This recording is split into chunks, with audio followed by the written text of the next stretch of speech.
सर्कसवाला विंदांची कविता तुम्ही हातात धरा माहीत असा म्हणजे बघूया कशी खूप दिवसांनी वाचतो. आमच्या गावात सर्कस आली, आमच्या गावात सर्कस आली, खूप खूप मजा झाली. आमच्या गावात सर्कस आली, खूप खूप मजा झाली. त्यात होता एक डरा. डरा म्हणजे मोठं माकड. कोकणात माकडाला डरा म्हणतात. त्यात होता एक डरा, त्याने केल्या नाना तरा. साहेबासारखा घालून वेश आयटी मध्ये केला प्रवेश. साहेबासारखा घालून वेश आयटी मध्ये केला प्रवेश. अंगावरती पिवळा सूट, तोंडामध्ये लाल चिरूट. घोड्यावरती झाला स्वार, बंदुकीतून काढला बार. जबड्यामध्ये घालून हात, वाघोबाचे मोजले दात. मी ओरडलो टाळी देत, भले शाबास अचाट काम. मी ओरडलो टाळी देत, भले शाबास अचाट काम. डरा आला माझ्या बाजूस, डरा आला माझ्या बाजूस. आणि केलान मला सलाम, आणि केलान मला सलाम. संध्याकाळी सर्कस गेली, मला नाही झोप आली. संध्याकाळी सर्कस गेली, मला नाही झोप आली. पांघरून घेतले किती जाम, तरी दिसायचा मला सलाम. पांघरून घेतले किती जाम, तरी दिसायचा मला सलाम. शेवटी एकदा झाली सकाळ, शेवटी एकदा झाली सकाळ. आई म्हणाली, अरे बाळ उठ आता, चूळ भर, सर्कस संपली, अभ्यास कर. शेवटी एकदा झाली सकाळ. आई म्हणाली, अरे बाळ उठ आता, चूळ भर, सर्कस संपली, अभ्यास कर. अभ्यास बिभ्यास सारा करून शाळेकडे लागलो चालू. अभ्यास बिभ्यास सारा करून शाळेकडे लागलो चालू. तोच वाटेत थांबवून मला, ते पहा म्हणाला भालू. शाळेजवळच्या चिंचेवरती एक डरा होता बसला. शाळेजवळच्या चिंचेवरती एक डरा होता बसला. मला वाटले मला पाहून तो थोडा गालात हसला. मी ओढून म्हटले त्याला, भले शाबास अचाट काम. फांदीवरती उभे राहून त्याने मला केला सलाम, त्याने मला केला सलाम. भालू म्हणाला, अरे हा तर दिसतो कालचाच सर्कसवाला. भालू म्हणाला, अरे हा तर दिसतो कालचाच सर्कसवाला. सर्कस सोडून नाही कळत हा कसा इथे आला. मी म्हटले त्याला प्रथम इथेच असणार मिळाली टाळी. मी म्हटले त्याला प्रथम इथेच असणार मिळाली टाळी. म्हणून सर्कस सोडून देऊन ही स्वारी इथे आली. त्या दिवशी शाळेमध्ये आमचा अभ्यास होणार कसा. मास्तर आपले नेहमी सारखे शिकवीत होते भसाभसा. काही मुले होती वाचित, काही करीत आपले धडे. मी मात्र होतो पाहत खिडकीमधून चिंचेकडे. पण चिंचेवर नव्हता दिसत. मी म्हटलं गेला असेल. भालू म्हणाला, हळू बोल नाही तर छडी बसेल. जम्माडी जम्मत सांगू नको.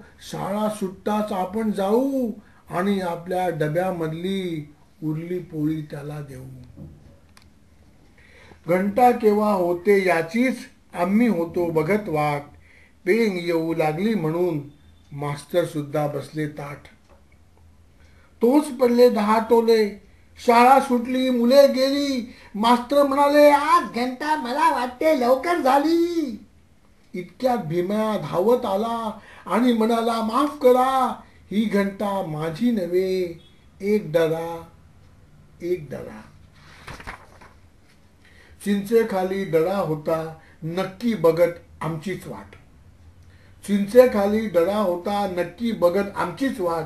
आम्ही पोळी दिल्यानंतर त्याने काढली आपली हॅट. भालू होता जरा शूर, तो म्हणाला धर पाटी. पाटी घेऊन सर्कसवाला चालू लागला माझ्या पाठी. मी म्हटले भले शाबास, तुझे सगळेच अचाट काम. पाठीवरती उभे राहून त्याने केला मला सलाम, त्याने केला मला सलाम.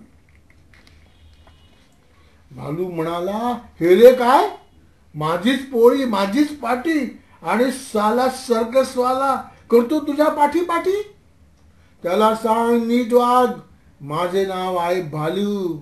नाही केला मला सलाम तर फोडीन त्याची टाळू. मला वाटले थट्टेत बोलला, पण संताप होता खरा. पाटी हिसकून त्याच्या हातून भालू गेला तडातडा. चालत चालत आम्ही दोघेच आलो आमच्या गोठ्यापाशी. चालत चालत आम्ही दोघेच आलो आमच्या गोठ्यापाशी. गोठ्याजवळ रवंथ करीत होती उभी आमची काशी. काशी म्हणजे आमच्या म्हशीचं नाव बरं का. चालत चालत आम्ही दोघेच आलो आमच्या गोठ्यापाशी. गोठ्याजवळ रवंथ करीत होती उभी आमची काशी. सर्कसवाला उडी मारून बसला तिच्या पाठीवरती.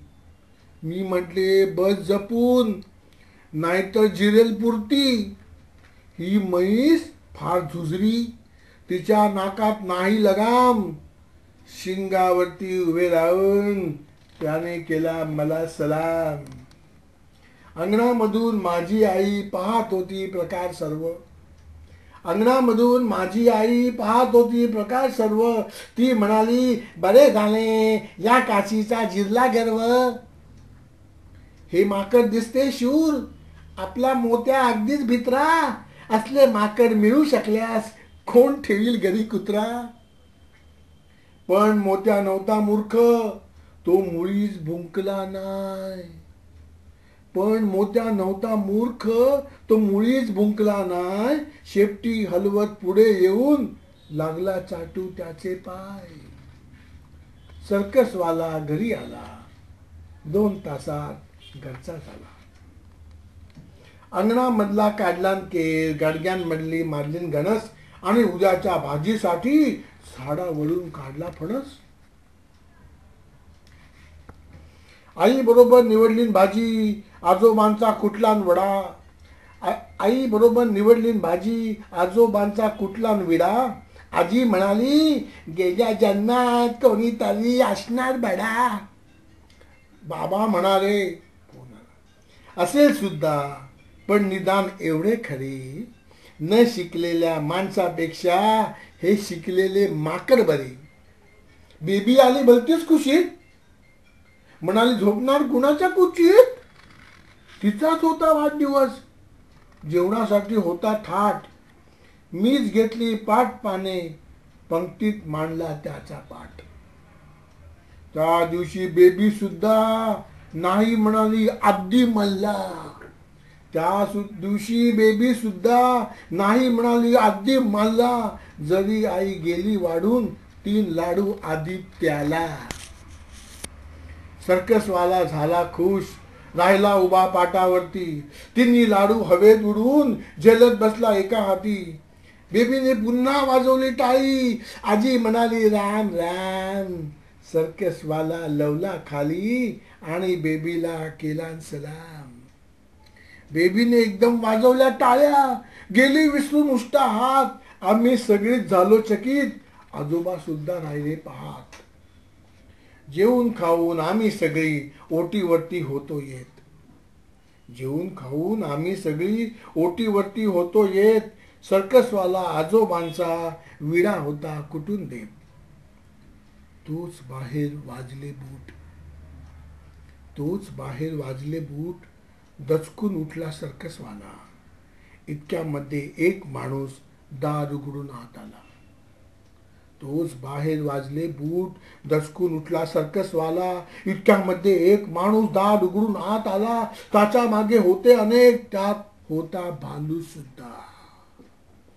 त्याच्या मागे होते अनेक, त्यात होता भालू सुद्धा. मला वाटले त्याला जेव्हा नाकावरती एक गुद्दा. माणूस म्हणाला माफ करा, पळून आला आमचा डगा. माणूस म्हणाला माफ करा, पळून आला आमचा डगा. सगळे म्हणाले घुसत घरात, पहिले पकडो पीछे बात. सर्कसवाला झाला कैद, सर्कसवाला झाला कैद. कमरेभोवती कच्च दोरी, अंगणामधून त्याला ओढत अंधारात गेली सारी. घरी सगळी गप्प गप्प, बेबी होती पार भ्याली. घरी सगळी गप्प गप्प, बेबी होती प्यार भ्याली. अंगणामधून त्याला ओढीत अंधारात सर्व गेली. मी गेलो अंगणापर्यंत, पण अंधार होता जाम. मी गेलो अंगणापर्यंत, पण अंधार होता जाम. म्हणून तिथेच उभे राहून मी केला त्याला सलाम, मी केला त्याला सलाम.